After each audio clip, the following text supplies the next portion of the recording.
to the first talk of this day. It's my pleasure to introduce Valia Allori, which probably I think is one of the best titles in this workshop. So thanks for it. It was really great. When I said it was really great. Okay, time for pancakes. Time for personal ontology. Valia from the Northern Illinois University. Many thanks for the invitation for coming here. Yeah, right. Whatever you want. Okay. Okay, thank you so much for giving me the possibility to be here. So I'm not going to talk about, the arrow of time today, but I will talk about, in general, the notion of time reversal and its connection with the ontology of the theory and symmetries in general. Okay, so here's the overview of the talk.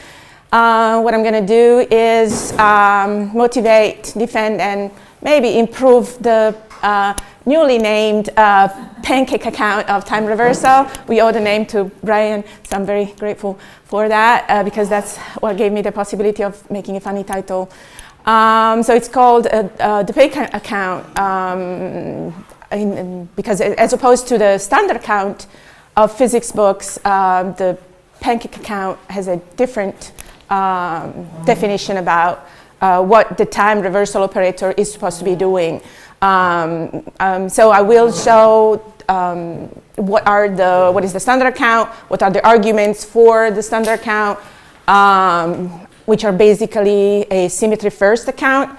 So in a sense, in this way, this will be the time reversal operator that makes sense if you believe that you can impose symmetries on the theory.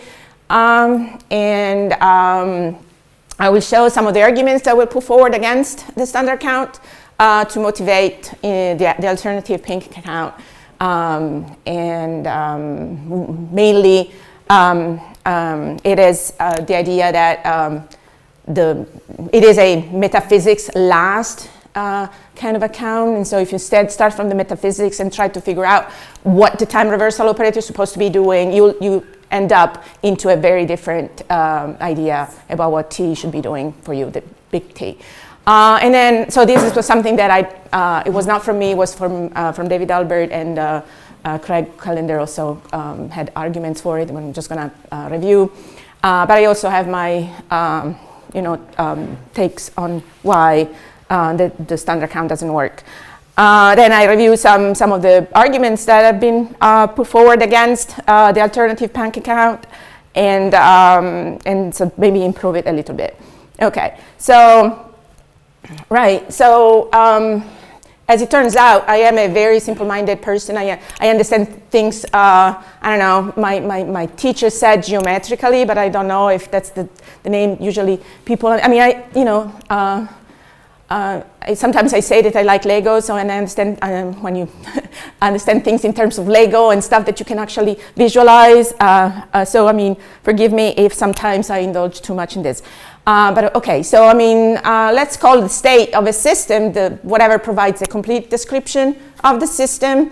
And so when you consider a system in a given state, classically, for example, you may think of a billiard ball on a frictionless table. We know that the state is supposed to be given by the position and the velocity. All right, so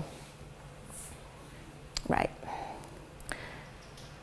Okay, and then of course you can do many things on the object. I mean, you can do consider transformation on the object. You can think of, translating or rotating the object that you're considering, of which you have just given, a complete description through the state. You can, physically do this to these things. You take an object, you translate it. Take an object, you rotate it. Then you can,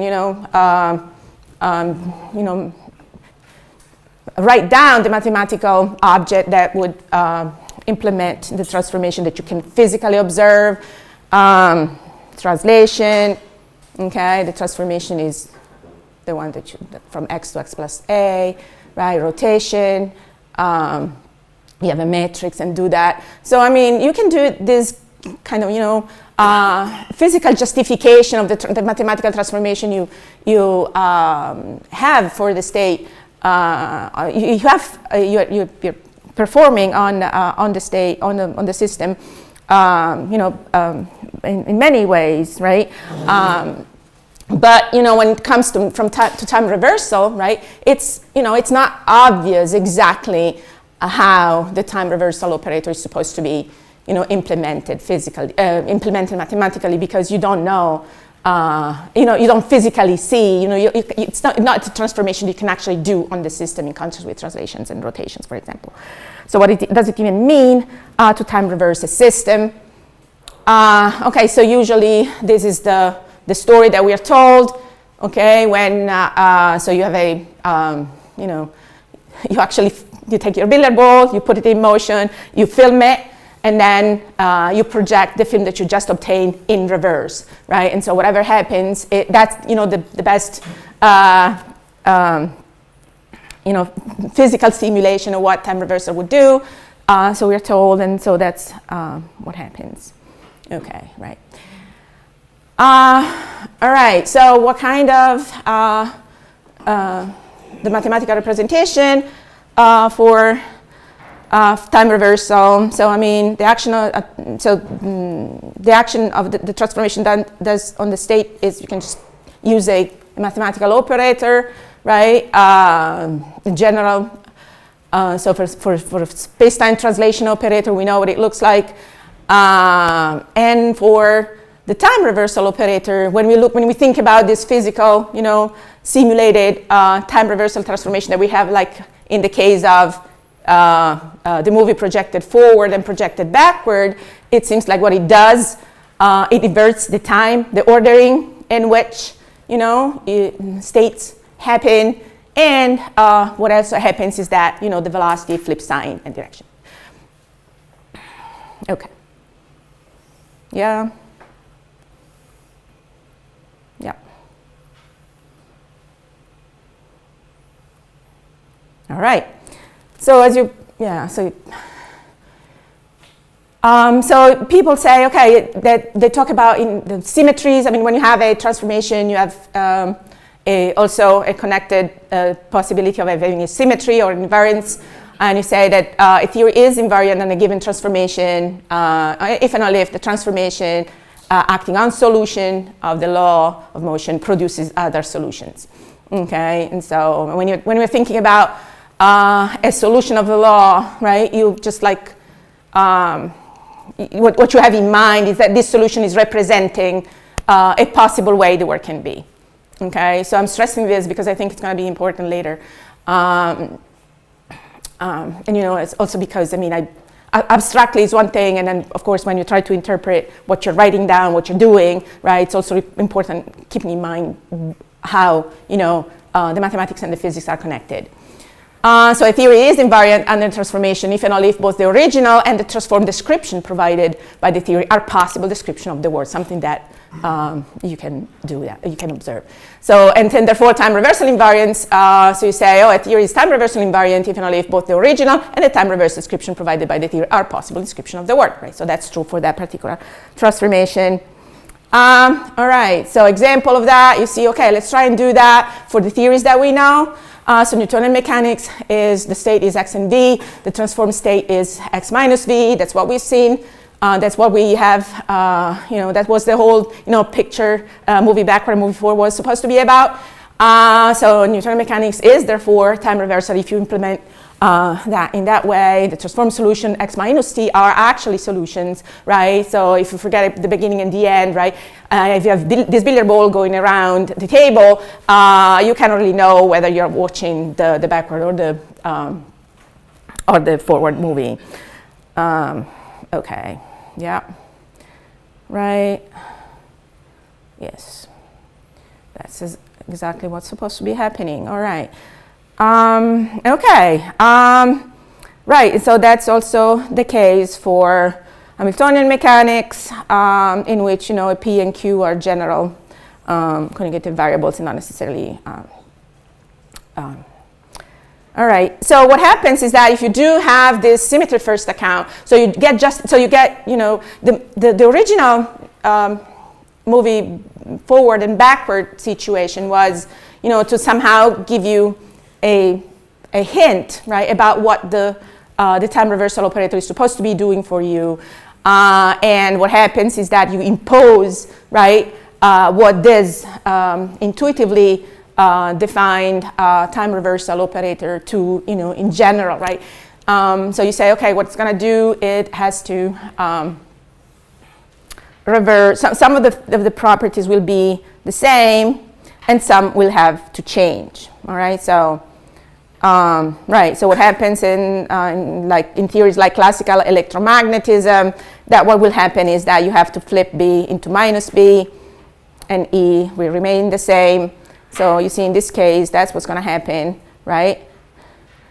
Right. Something else is changing. Okay. In quantum mechanics, the same thing is true. You don't have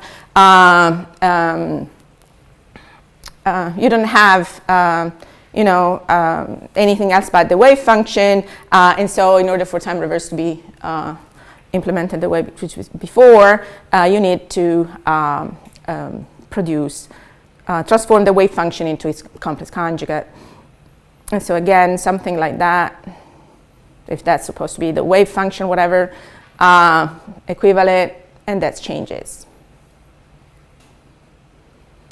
All right. So, I mean, now, of course, I want to take a step back and say, okay, but yeah, all right, I understood what was going on, right, when, you reverse velocities, right? I understand that. It can be justified also because of the very definition of velocity, right? It is the rate of change of position, so you flip time, it makes sense that it flips as well, okay?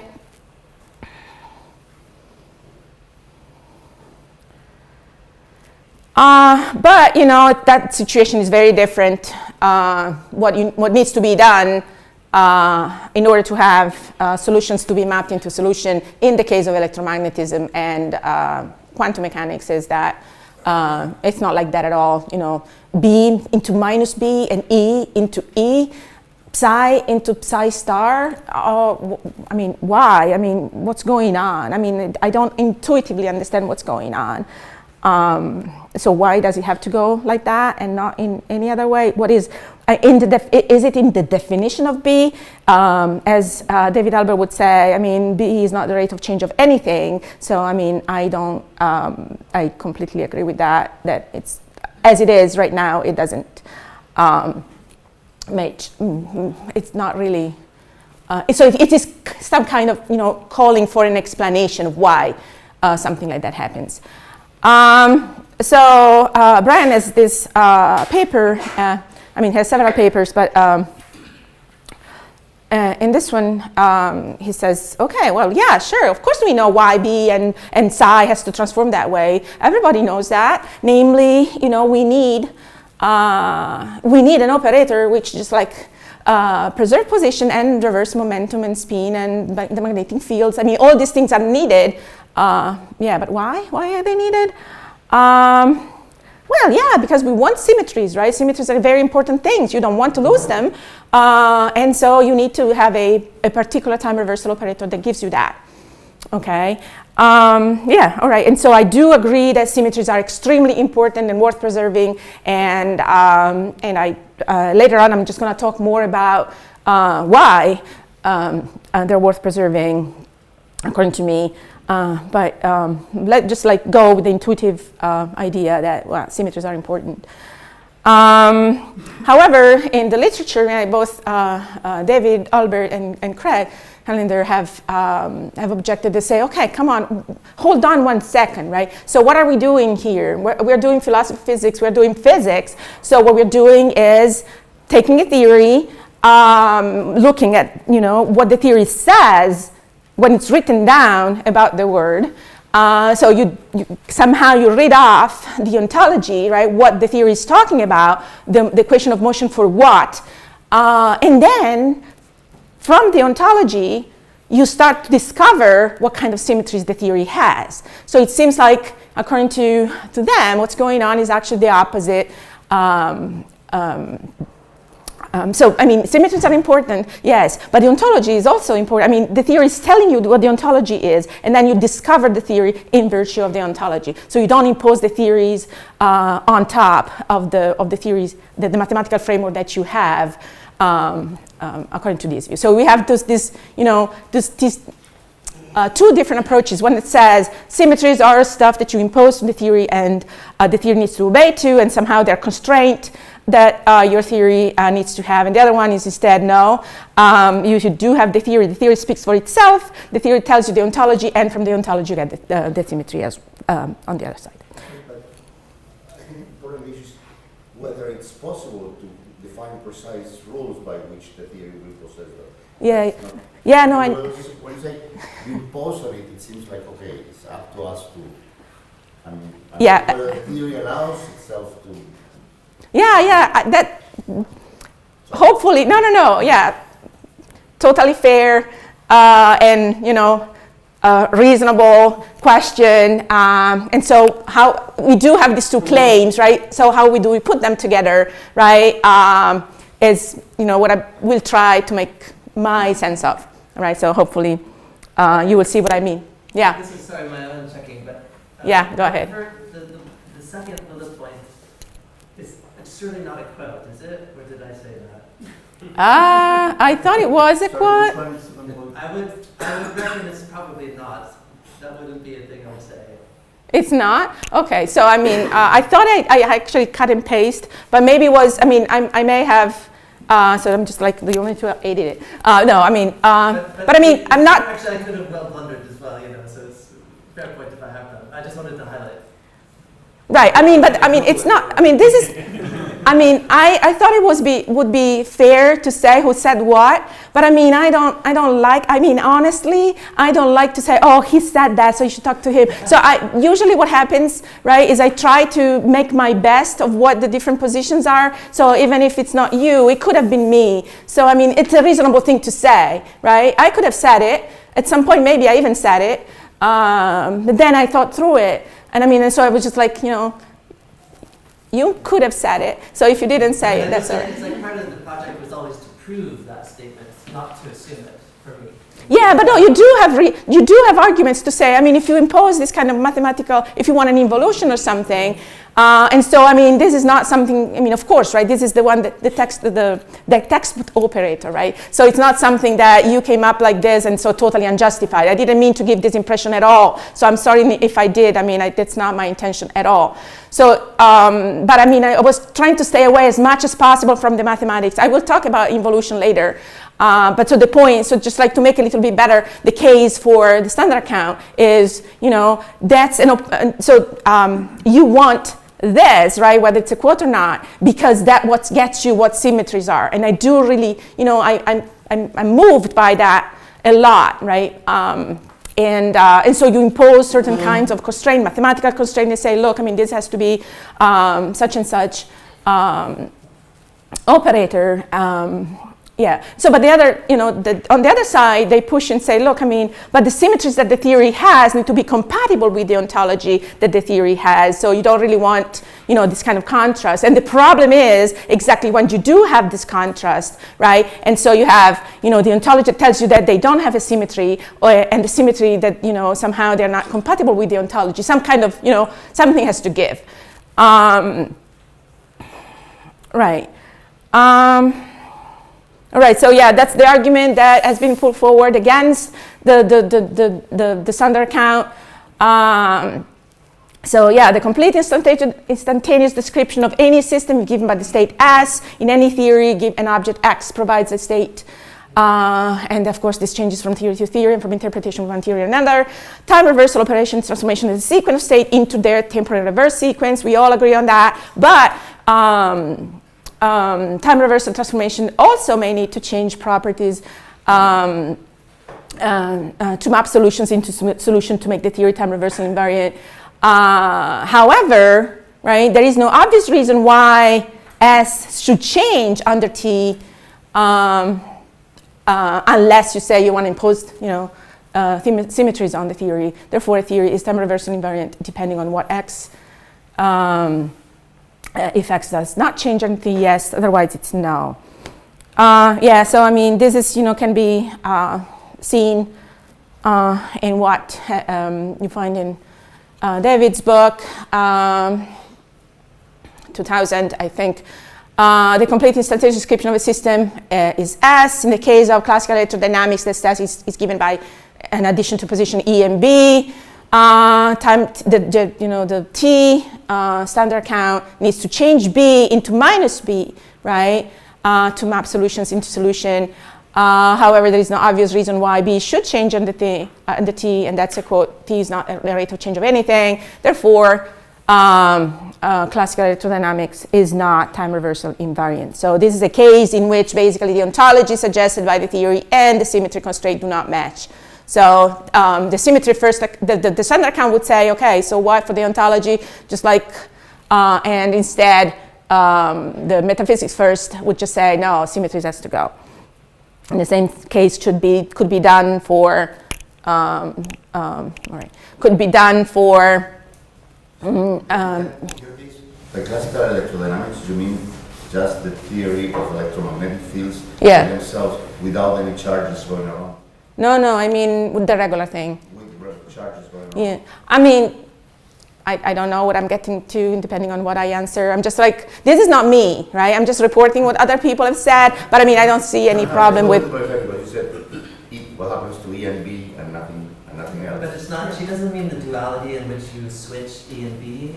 She's No. talking about time reversal. No, yes. Mm-hmm. My point is that she didn't mention anything about the other. I think that, I mean, you also say that P goes to minus B and X goes to Right. X for the charge. Yeah, And the point is the charged particle sector really does display Albert type. yeah. Right. So yeah, I was focusing on the problematic. Yeah. So I mean, it's just like, That's trying to... certainly what I was thinking at the time. Yeah. So I mean, it's just like, in a sense, whatever makes sense, whatever you need to do in order to preserve mapping solution into solutions, right? And so what the problematic thing, for sure, it's B. I mean, if there are, spin is also problematic. In the quantum case, I'm just focusing on, what you need to do to the wave function, which seems kind of... Sorry, there's something that worries me about this thing, whatever I have to do, because then I may end up concluding, for example, that in theory of particle physics in the standard model, my time reversal invariant operator should be CPT. And because that's the one that is really, preserved. That's what I need to do if I want to have something that includes time invariance and whatever I need to do. But right. Normally our understanding is that T is violated in the standard model, but CPT is not. No, but I mean, my point is actually kind of a broader point. So I mean, there are these two, broader attitudes. So whether you're just going to say, look, I want these symmetries very badly, right? Whatever they are, right? I mean, it could be T, or maybe not T, maybe it could be CT, or it could be CPT, whatever, right? So if you think that the standard, that the real symmetries that needs to be preserved is this, you call it Joe, whatever. So what you have two different approaches here. Either you say, okay, Joe is really, really important for whatever reason, so the theory needs to be doing all this transformation in order to preserve T, Joe.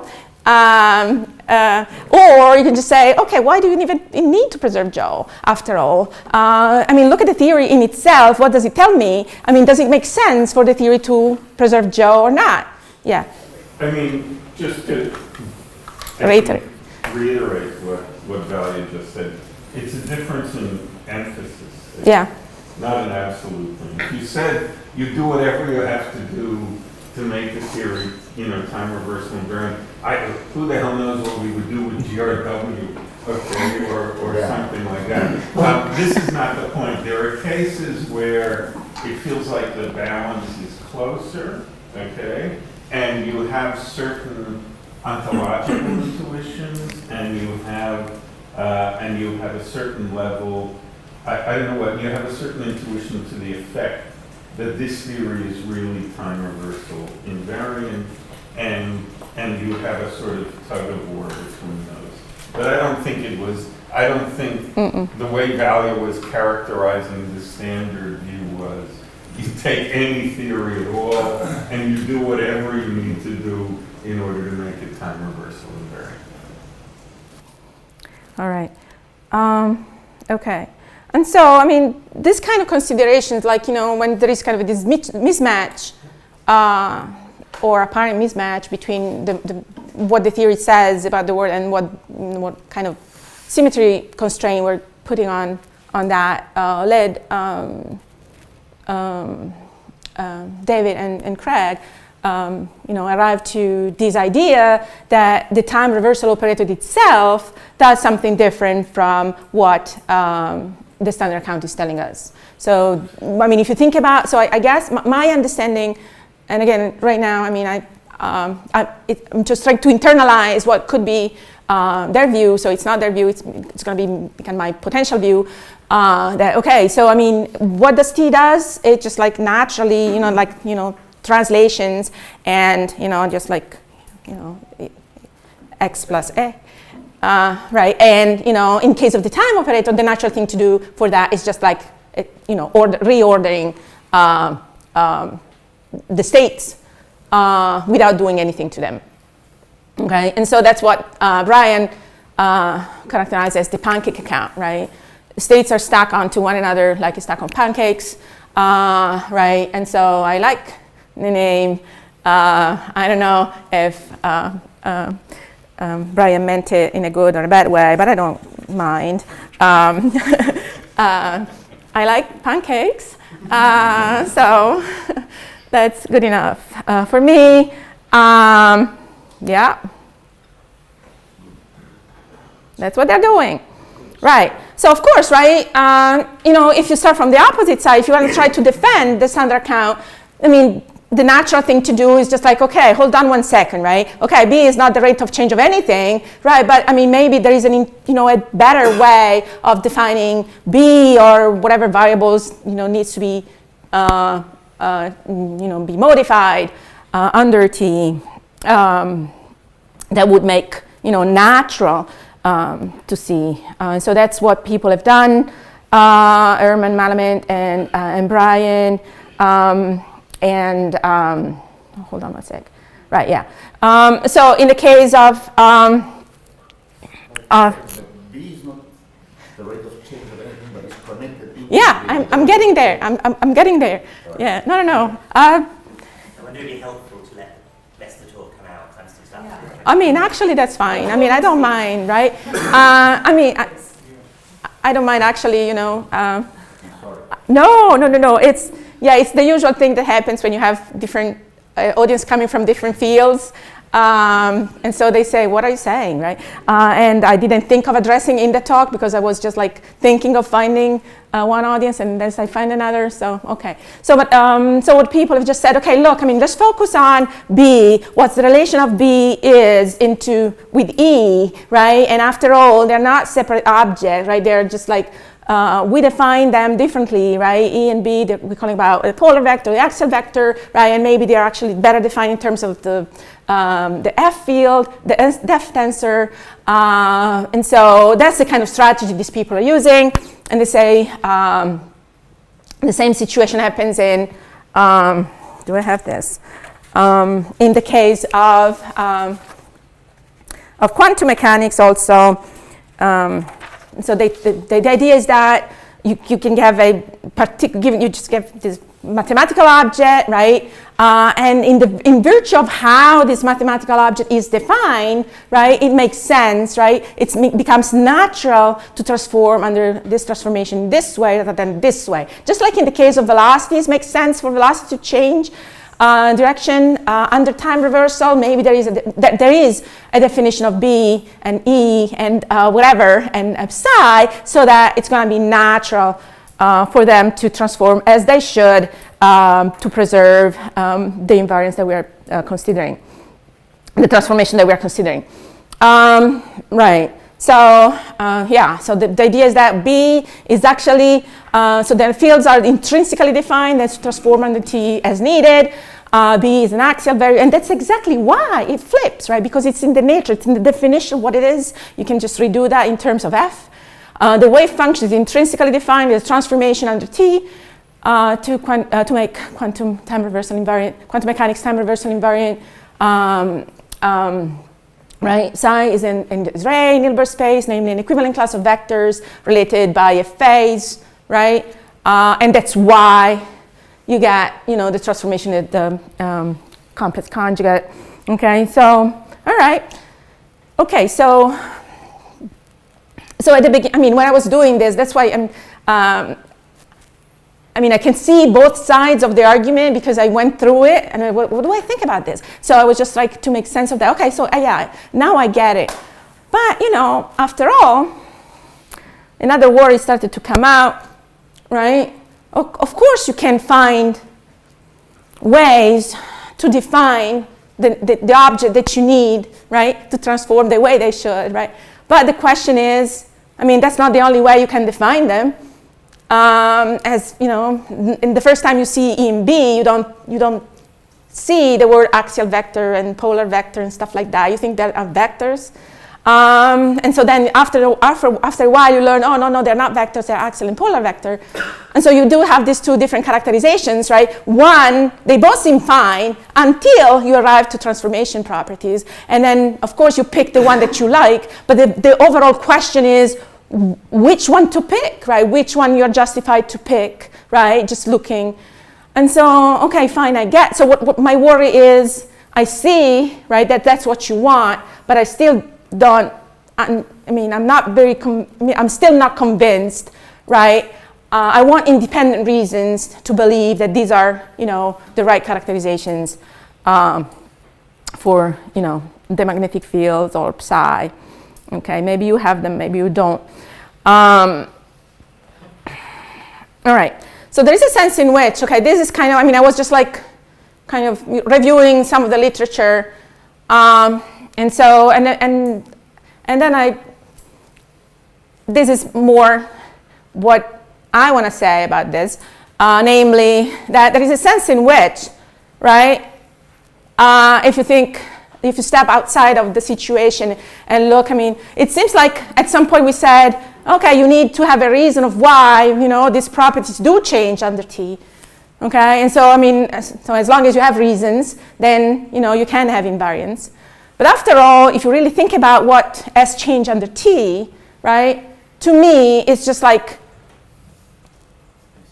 I don't see how that even makes sense, right? To think that, S changes under T.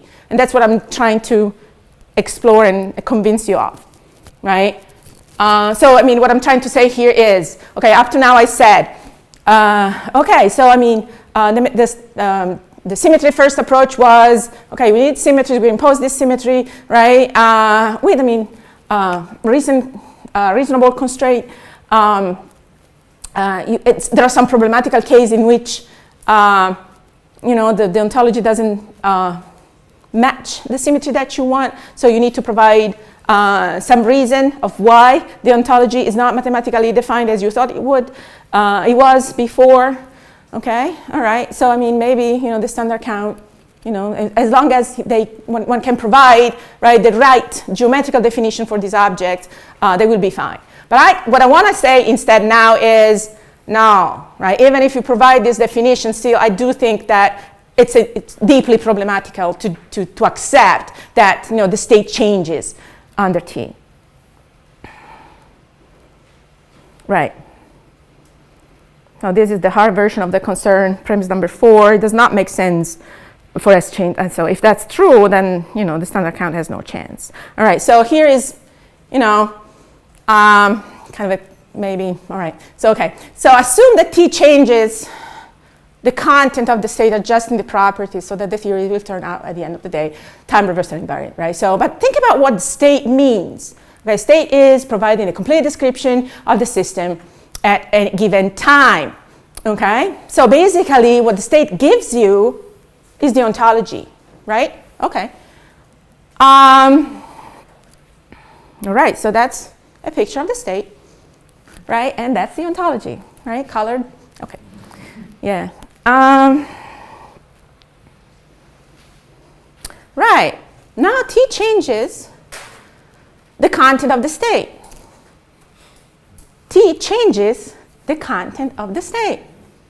That means that what the world looks like depends on the picture, or whether the picture that you're looking at is taken from the backward of the forward movie, which is crazy to me.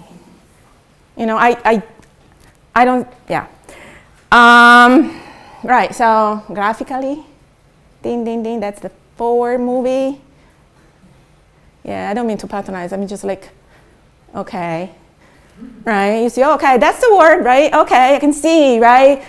The roof is red, and, you know, this is, you know, the trees are green or whatever. Okay. Yeah, but then you time reverse it. And guess what? Oh, no, I was wrong. It's blue, and the roof was blue, and the whatever, maybe the green are the same color, right? Okay, that's just like, no. Okay, it is just, yeah, I couldn't resist this.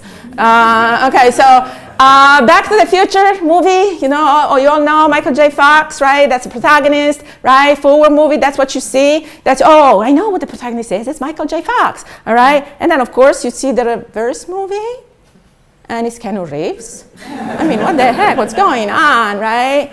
No, right? Yeah, sorry. Yeah, okay. Right, no, but I mean, I do really feel like, I'm not claiming that's a complete analogy, but still, right? That's the feeling that what's going on is really this, right? And that's, I mean, okay. So I mean, maybe it does. Maybe that's what's going on. And I mean, for sure it seems to me, unless I'm missing something very big over here, is that, you know, what's happening in, if you use the time reversal in the standard count. Okay. And if you but there is an issue connected with what we think we perceive when we see something, right? Because when you show us the picture, you know, and you show us the yellow and the red thing, yeah, it seems natural to think that this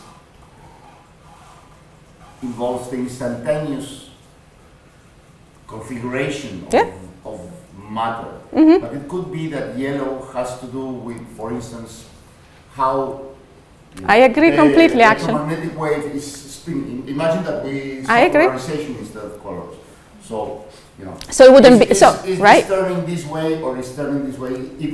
It could have been that that's the distinction between Yeah. and red. Yeah, I will, yeah, that's actually going to be what I think it's best to say, if I understand you, right? So, but I mean, what we mean by state and what deservedly stays in the state, right? I'm just taking the standard, you know, situation in which they would say, okay, what's in the state? Oh, B in E and whatever, right? And psi, and yeah, this is what is in the state. But I mean, to me, I mean, my conclusion will be, no, that cannot really be in the state.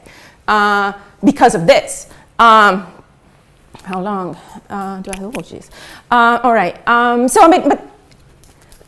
So for sure, this is, okay, stepping back and just thinking this, I mean, why do we even, I mean, what is time reversal again, right? What is it supposed to be doing? It's reversing time, right? So why should we expect that time reversal also changes the state? This is just like to reiterate, you know, the idea that somehow, you know, we really want to, you know, the T as defined in the pancake account.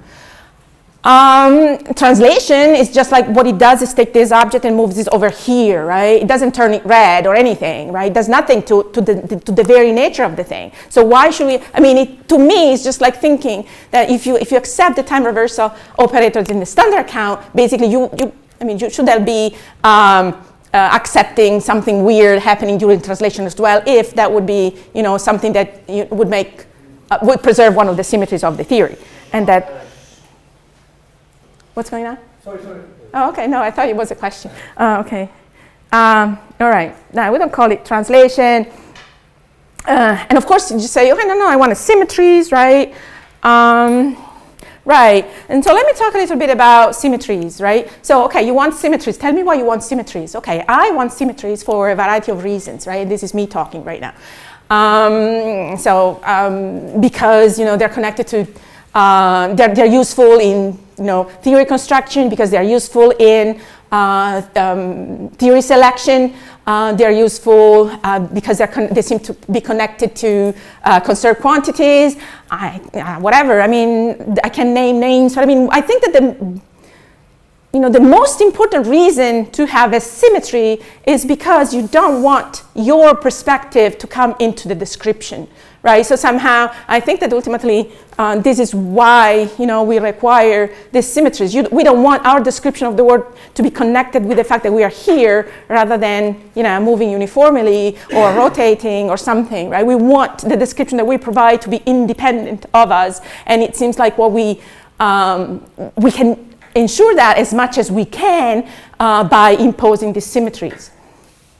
Okay, right. But if you are with me like that, the symmetry that comes out using that kind of time reversal operator is does exactly the opposite of that. If you want symmetries because you want a view, a description which is as perspective free as possible, right? But you allow for this T definition, time reverse, just that it's basically as perspective dependent as possible. Because if you take the forward movie, you will see Michael J. Fox as the protagonist, and if you take the backward movie, what you're going to see is somebody else. So I mean, it totally depends on your perspective of it. So God wouldn't care. But you should. I mean, you want to, I mean, if the idea is, right, symmetries are just going to inform me about what the true nature of reality is, because, I mean, they will provide me with a description that doesn't depend on my perspective. This instead is just like the opposite, right? Because Suppose if you were God, it would be a good symmetry. You can just, from the God's perspective, you can say, that he's not malicious and something. No, I'm just, yeah. By putting it like that was in support of what you were saying. Yeah. Okay, yeah. At the beginning, you told us that we wanted these symmetries to connect possible solutions of the theory with other possible solutions. Yeah. So when you're talking here about changing the ontology, the question is whether you are changing the ontology of the theory or the ontology of that particular solution that you are looking at. Yeah, I think that at the end of the day, you like what I have to say. I mean, from what I hear, your concerns, I think that I'm trying to, maybe not you. Maybe at the end you will not like it, but maybe I will. It does. Yeah. Right. Okay. So I mean, so I'm just gonna go kind of fast. So Brian has this. I mean, maybe it's not 2019. It's 2021 in the new handbook, Routledge. So he says there is a misguided motivation of the pancake account in general, right? The original motivation was B cannot change under T because it's not the rate of change of anything, right? Properties can flip without being rates at all. And then he has this strange example, which is supposed to be a criticism to the pancake account. He talks about bravery and cowardice as examples of properties which can change or justified to change without being rates. Right, so he says, the knight is brave in the forward movie and he's coward in the backward movie, right? And if the pancake account is correct, then the latter is not true, and this is problematical or something like that. Okay, so sorry, I'm going kind of fast now because I wanted to get to the, right. So I honestly do not get the situation at all, because I mean, I don't think I understand what could that mean. In the time reverse counterpart of cowardice is the time reverse counterpart of bravery. I don't see that at all, because this is just like there's so much into the definition of what bravery is and cowardice, and much more than just like you running towards the enemy, right? I mean, maybe you can run towards the enemy because you're reckless, not because you're brave. So I mean, I don't, and regardless of that, the background knight cannot, I mean, to me, I don't think I would describe it as coward in any sensible sense, but that's because, in this particular case, right, of a knight running towards the enemy, and then it's just like a macroscopic situation in which, in the backward movie, use the normal language would not be appropriate, I think. So, I mean, yeah, but I don't feel the strength of the objection at all. I would not be upset to say that in the backward movie, the knight is not coward.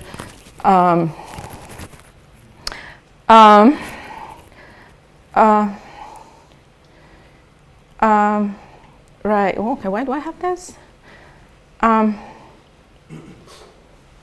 Right, okay, let me just go on.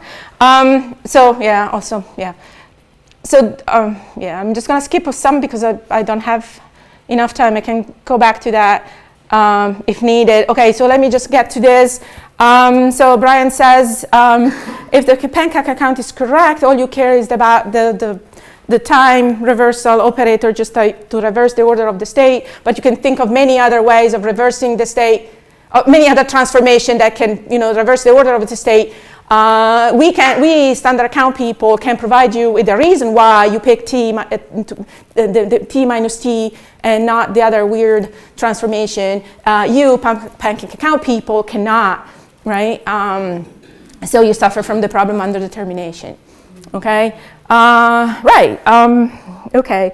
But I don't think we actually do, because we know exactly what t is supposed to represent, right? And the minus t is supposed to represent, like we know when it doesn't seem to be a problematical thing when you're just defining translation in this like x into x plus a. So it's not like, there are many other ways, funny ways, and you don't care about that kind of underdetermination. So it seems to me that the justification of t being transformed into minus t and not in some other way has to do with the physical significance of what we are doing, right? And so, yeah. Right, I do think though, the thing that really, really was bothering me a lot, right, it has to do with the symmetries, right? I know that, for example, David has a different take on that, and in general, people downplay the role of symmetries, but to me, they're really, really important for the reason that I specified before, namely because they try to provide a perspective-free description, because they're connected to conservation constant and stuff like that. So in a sense, it seems though that if you do endorse the pancake account, you do have this problem that classical electrodynamics and quantum mechanics are not time reversal invariant. And I mean, you can also make the case that also other symmetries can be lost. So, and I don't want that at all. So I was just wondering, for myself, right, and so I'm inflicting you with this. Is there a way to actually somehow reconcile everything? Yeah? So the ontology tells you this, right? The symmetries constraints are telling you this, right? And it seems like you cannot really have it all. Or maybe you can. Let's see if you can, right? Can we do better than that? Given the standard account, in my opinion, I cannot make sense of this idea of the state changing. It's like something that I don't, I think it's wrong, right? Because you want the state to be in the ontology. This is kind of a sense in which this point was made slightly differently by David in his book when he said velocity is not really in the state, right? Something needs to be generally instantaneous in order to be the state. The velocity is in the dynamical condition. And so what is in the state is just like the true picture of reality. That's what you want to be into the state, a true picture there at one instant. So is there a way to somehow take the best from one and the best from the other and see what happens? So the standard account is time reversal invariant, good, but it changes state, right? The pancake account, S does not change with T, great, but it doesn't have time reversal invariant, right? Okay. So, right, so maybe right? We can find an account, time reversal, changes the order of the states, like I think physically should do. That's what, physically should expect a transformation like that to do. Leaves the state unaffected because that's what you want. You want the ontology to be, and map solutions into solutions, right? It makes the theory time reversal invariant. Can we have that? Yeah, I mean, think about what is in the state. Just kick out of the state whatever behaves badly or something. Like, so both the standard account and the pancake account agree with what is in the state. In classical electrodynamics, the state is, yeah, whatever, and you have these problematical entities. And in quantum mechanics, the state is psi, right? I mean, maybe we should challenge that. And so forget quantum mechanics for a second. Just like think about electrodynamics. Assume that the state is just these particles, right? Just like in classical mechanics, right? There are just particles, no fields in the world, right? So I mean, you can endorse a pancake account of time reversal in which the ontology is very bare, right? You're kicking stuff out because they behave badly. Sorry, what were the arrows supposed to be? Yeah, whatever behave badly. I mean, in this case, the fields. Oh. All right, I'm just entertaining the possibility. See what happens. All right. Okay. So yeah, I mean, just like graphical picture what we're doing. I'm teaching undergraduate this semester. They like this. Okay. Right. Oh. Okay. T reverses the order of the state but does not change them, as in the pancake account, contra the standard account. The theory is time reversal invariant, as in the standard account, contra the pancake account. All the standard results hold, but now we can understand in virtue of what they do.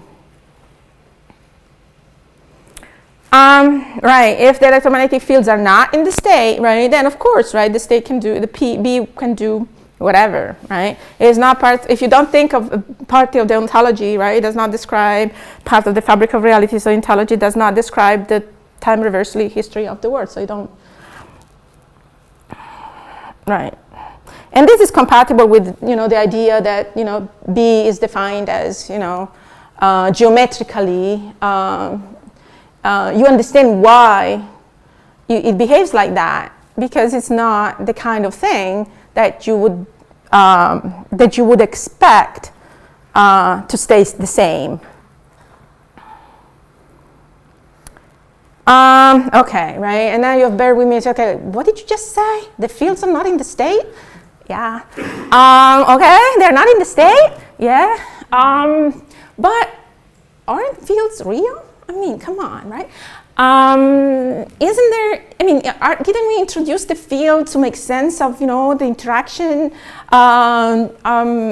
Didn't we use the fields, do they have energy associated with them that suggests that they're real? I mean, isn't that what, okay. Right, yeah. I mean, of course, one way is just like, okay, I'm just gonna bite the bullet and see what happens, right? They're not real in the sense that they're not, real material, but maybe you can just like think of them as just like part of whatever is needed to postulate in order to get, whatever matter is made of to do what it does, right? Which I realize it's a, very big bullet to bite. But I'm trying to explore alternatives over here, and I don't really think that it's particularly compelling in the case of classical electrodynamics, right? But I mean, it's a possibility. We're just like, what about quantum mechanics? Of course, right? Standard quantum mechanics, that would be forcing us to move beyond, right? Because I mean, if you kick, the thing behaving badly was the wave function, right? And in standard quantum mechanics, that's the only thing that you have. So to kick that out, that means that somehow you need something else. Yeah, but of course we already knew that, right? Yeah, standard quantum mechanics kind of sucks. So there are alternatives that move beyond. Are these alternatives helping? Can they help? Of course, in the case of the pilot wave theory, Bowman mechanics, whatever you want to call it, of course there is an easy way out. because, it's a theory. I mean, you can have different interpretation of the interpretation, right? So you can take, okay, there is the complete state is just like given by x and psi. But to me, I mean, if you try to put yourself in the position that I'm trying to articulate, is that in this case it would be wrong to characterize a theory like that. The psi should be out of the state, right? The psi should be understood as something on the nomological side, not the ontological side. All right. In the case of spontaneous localization theory, in many words, I mean, of course, this requires you to somehow introduce something else, which in certain cases has been done, and that would be the thing to put in the state. Again, right? Did you hear me correctly? Disappear from the state, right? The wave function is not in the ontology. Again, right? Oh, what are you talking about? If the wave function is not in the ontology, what is it? Right, and of course the reply could be similar, right? Yes, the wave function has disappeared, and yes, the wave function is not material, right? But just like the fields were not material in this case, the wave function is just part of the law rather than representing matter. I mean, to me, this is much more defensible than the electromagnetic case. Actually, I think that's right. But yeah. But I mean, the point that I'm trying to make is not necessarily argue that I am correct, right? But just trying to show you that somehow a cost, right, needs to be paid regardless of what your favorite, approach is. There's always, I mean, the standard approach, right? You define T, reverse the ordering the state, and change in the state, right? Of course, you have good things like time reversal symmetry, but the cost is that, as we said, right? The ontology changes with T, and I think that if you value symmetry for the reasons that I told you, namely having a perspective-free description, then kind of, inconsistent with what you wanted. The pancake account, right? Time inverts the ordering of of states, right? And which I think is much more physically sensible. The benefit is that ontology does not change with T, but of course you have the cost of time reversal symmetry. And if you endorse the one that I'm trying to, that was exploring at the end, right? Namely time reversal inverts the ordering, and you have this kind of a bare state. You do have benefits. The ontology does not change with T, and time reversal symmetry. However, the cost is that you have to make sense of what are these things that you're kicking out of the state. Okay. All right. Oops. What did I? Okay. Right. So to me, in particular, right, I mean, I'm no longer a standard approach person, but I do value more. I value symmetries more than some people in the pancake account would say.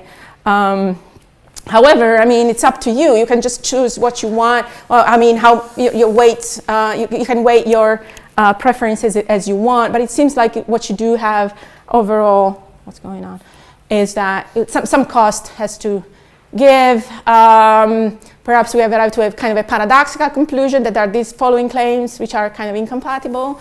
Time reversal is an invariance. Ontologies does not change, and fields and wave function are in the state, right? And I think this is almost my last slide.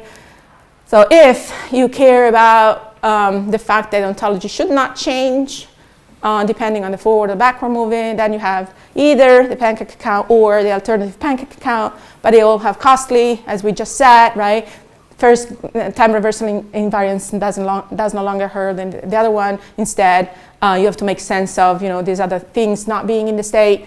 And instead, you value fields being in the state, then also another cost, right? And if you can value time reversal invariant, yes, so depending which one you pick, right, there is always a cost. So it's just like some, there is no free lunch, apparently, if you get the reference. Oh, there is a free lunch, okay. But not here. Sometimes there is no free lunch. Like in this case, anyway, so that would be my last slide. Thank you for your attention. Oh my gosh. Okay, we are. Yeah, okay, bye.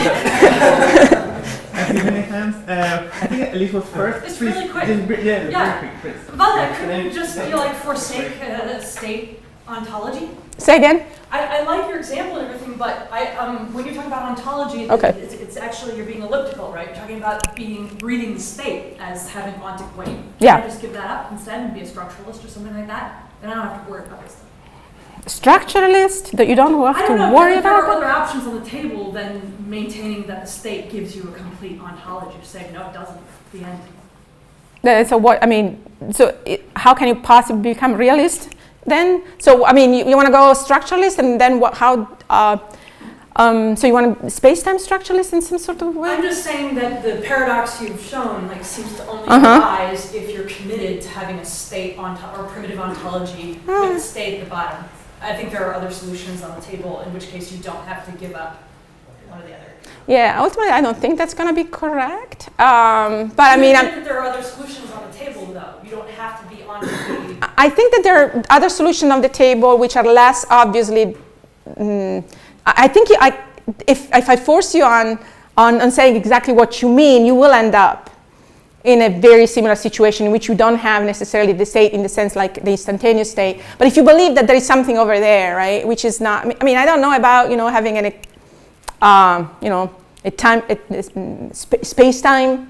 That would be different. But if you think that the structure is that a snapshot, right, somehow gives you the picture of reality, even with structuralist perspective, I don't think. Yeah, I mean, yeah, but I mean, maybe it's not right now. Maybe it's not the time. Okay, it was David and then David. So I'm wondering how substantive the disagreement here would be. So take classical electromagnetism. Okay. There's a dynamical symmetry of classical electromagnetism, in the sense of a transformation takes solutions, where I take t to minus t, b to minus b, leave e alone, leave position. Mm-hmm.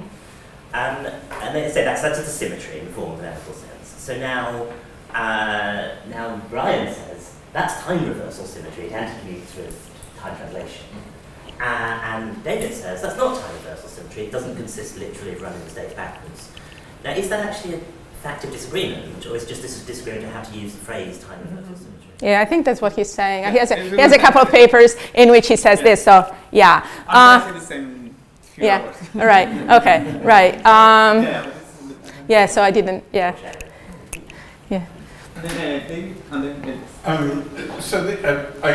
I actually think David's remark was helpful, and in the 25 years or so since I wrote that, I've evolved a little more in that direction. But I just have I have a question about the motivation for keeping symmetries. I mean, you gave some practical motivations. Well, it's useful. If we adopt it, it helps us with theory choice. Of course, there's a lot of things that if you adopt them, it will help you with theory choice. The question, is there some, in the case of time reversal symmetry, whatever that means, and maybe part of the difficulty here is the meaning of it. It's not clear what's at stake there. Is there some deep principled reason for suspecting that the world out there must be invariant under something that deserves the name of time reversal? Yeah, no, I completely agree with that. That we don't necessarily. I mean, after all, I mean, if you go, time reversal is actually broken. But I mean, I think this is a nice toy example, right, to explore, the different constraints, the different motivations, and somehow I think that, with little modifications that can be made the case for other symmetries that are not obviously. So I really think that, what you're trying to provide here is like to see how different motivations will lead, where different motivation will lead you, and maybe question some of the motivations along the way. Yeah. Thank you. No, thank you. It seems to me that a lot in this discussion hangs on what we take to be rates of change. So in the classical Newtonian scheme, it seems intuitive that the velocity is a rate of change of something. No. But even in the classical setting, you go to the Hamiltonian formulation, then it might not be that obvious that P is the rate of change of something. Yeah. P is another coordinate of phase space. And for example, in this cowardice bravery example, you could say that you might at the beginning think that these things are properties, instantaneous properties, but what's actually going on is that they supervene on a rate of change, the rate of change of the position of the thing. Yeah. So, again, it but you might be see that what's going on? Might be the magnetic field at the end of the day is the rate of change of something. Yeah, no, but I get with that. I mean, I agree. I mean, the standard reply to the original argument, oh, B is not the rate of change of anything, is just like to say, no. I mean, of course, right, it's not the rate of change of anything, but I mean, we can redefine it so that it would make sense for it to change, right? But I do find the move, right, that you mentioned, namely, oh, that's the wave, whatever, right? B is the property of something, right? That would be very, a kind of a radical move, a radical departure of what people usually say, namely that, the fields are real. But I mean, maybe that's the bite that you want to buy, the bullet that you want to buy. Yeah. There's like what's lacking is a canonical way to decide what things are rates of change, or I mean, what is intuition of what things are rates of change and what not? But no, that was just like because since you can justify why a rate of change would flip, right? So I mean, that was the original argument was, I understand why V changes. Why? Well, because it's rate of change of position, right? And so B, what the heck? Why should it change, right? But of course, you don't have to go back to somehow a rate of change definition. You can just like do what people have done, namely find another reason. So I don't think that's very binding. That's not the only way to, right. Okay, just two comments. I think one reason we want to study symmetries, it's not that we want the symmetries, we want to study the symmetries to characterize theories and to be able to say something generic about theories and compare properties of different theories. And we give the same name to some operations that we do on different theories. And I think then it's important that this name somehow matches. If the theory reduces in some approximation to something, then the operation T that we define in the more complex and wider covering theory should reduce to the same operation T that you had in the initial theory. You started with Newtonian mechanics, so we want to test whether other more complex and more encompassing theories do have the same property, right? And now, then you said that an important thing was, or the basic thing is whether solutions are mapped to solutions, not whether the same solution is mapped to the same solution, is whether it's musical. And then the characterization of the state must be such that it determines the solution to the extent that the theory is deterministic. Let's narrow our concern for deterministic theories. Then, if you give me an instantaneous picture and you don't give me the velocities, but that doesn't determine the solution. So then I cannot answer the question. Hold on. Right, no, but you need, so the state tells you the ontology, but the ontology doesn't, I mean, if it's frozen in time, doesn't go anywhere. You need laws and initial conditions. But then by just telling me how the states change, you are not able to test whether solutions are mapping solutions, because the state, as you give it to me, doesn't allow me to determine uniquely the solution. Yeah, you need also the dynamical variables, yes.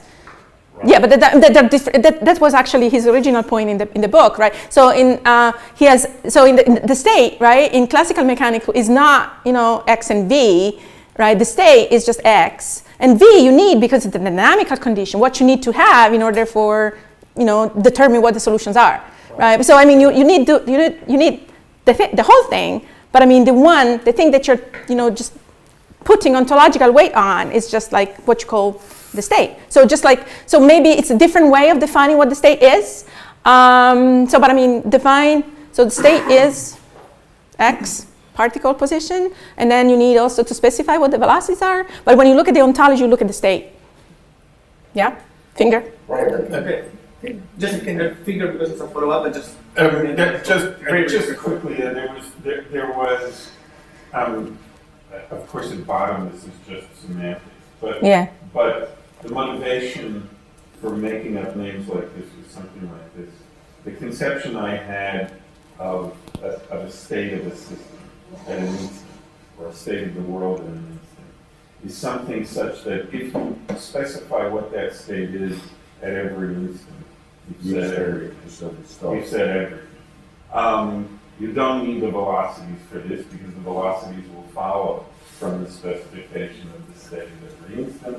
And also, if you do include the velocities, there's some sense in which it's not instantaneous because because there are different orderings of states then which would be logically incompatible with Right, but then in order to test the theory, to test whether the theory has the property, Right. it's not enough that you give me a state. No, that's right. You have to give me the concentration. Yes. That's Everybody right, and agrees. that's important, and that's, for example, an important difference between quantum mechanics and classical mechanics. In the quantum case, what counts as the instantaneous state does give you enough information to determine the trajectory. Okay, in classical mechanics, it doesn't. But you might think that there's an argument for attaching serious ontological weight to what counts as a state by this definition. But this is, Yeah, we could probably visit the There's a lot more many thanks, Valia. Thank you.